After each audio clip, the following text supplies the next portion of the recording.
Hey everyone, welcome to the Memento Mori Fight Club. My name is Mary. My name is Fidel. This week we are continuing our Weapons of War series, and today we are going to be talking about novenas. Okay, so what is a novena, right? A novena, it comes from the Latin novem, which means 9. So it's a devotion prayed over 9 days or 9 consecutive weeks. Now, when we talk about the origin of novenas, I think novenas can be traced back to the early Christian church. The first one, we could say that it was the apostles themselves being in the upper room waiting for the Holy Spirit after the ascension, right? Yeah, And, so it runs from Ascension to Pentecost, yes, correct. And novenas could be prayed for literally everything. Yeah, so there's thousands of novenas in the church now. Pretty much if there's a saint feast day that's coming up on the calendar, there's a novena for it. If there's a solemnity coming up, there's a novena for it. But the novenas are awesome because it's something that we can, offer as a gift to our friends. So if you know somebody that's getting married or you have a friend of yours that's going to be ordained to the diaconate or the priesthood, you can offer them kind of like a spiritual bouquet, so to speak, but offer that prayer for them as a gift and then just write them a little note. Or actually there's little cards now that it's like, I prayed a novena for you, and you can give them that. But you can also pray it for the sick, you can pray it for the suffering, you can pray it for your friends, for your family.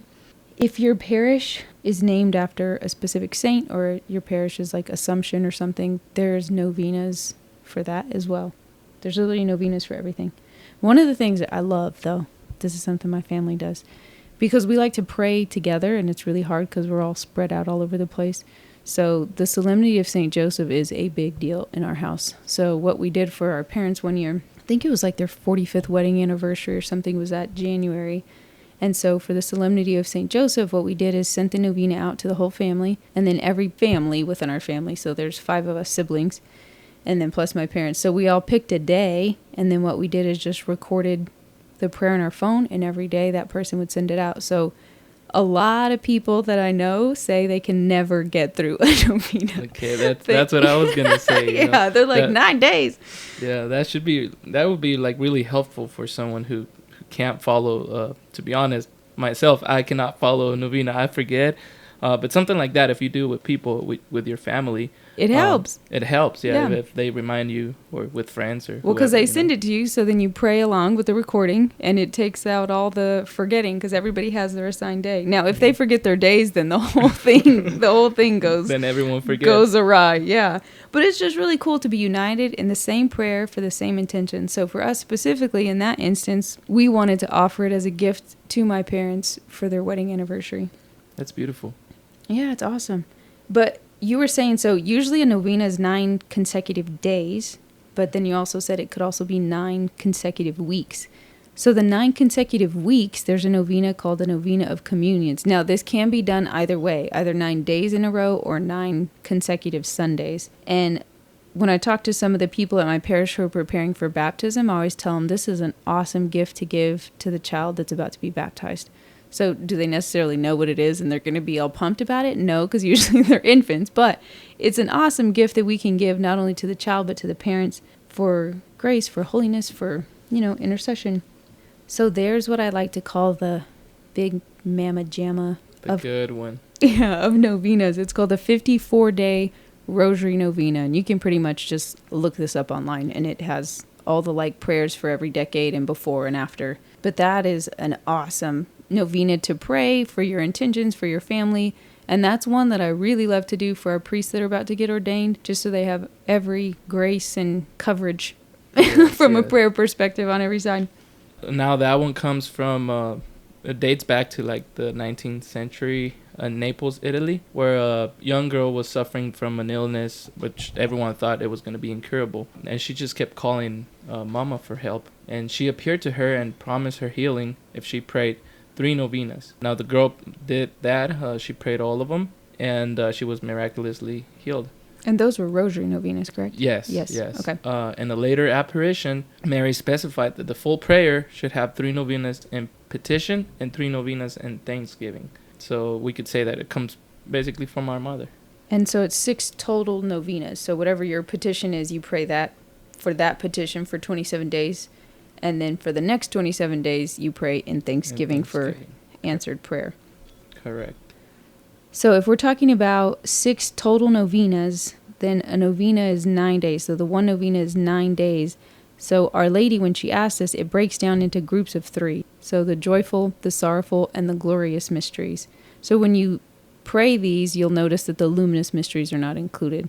So if you add the luminous mysteries, it throws off your 9-day thing because it was in groups of 3. So as you go through each novena, you're going through the joyful, sorrowful, and glorious mysteries.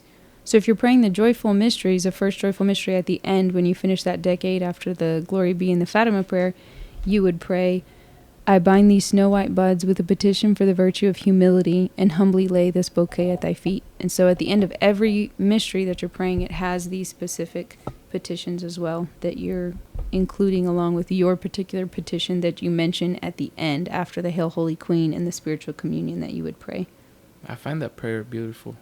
I bind the snow white buds with a petition for the virtue of humility and humbly lay this bouquet at thy feet. I like that a lot. So if we're talking about the sorrowful mysteries, it's going to conclude after each decade with a different way. It'll say, I bind these blood red roses with a petition for the virtue of resignation to the will of God and humbly lay this bouquet at thy feet. And so that's for the first sorrowful mystery. And then the glorious mystery would say, I bind these fully bloom roses with a petition for the virtue of faith and humbly lay this bouquet at thy feet.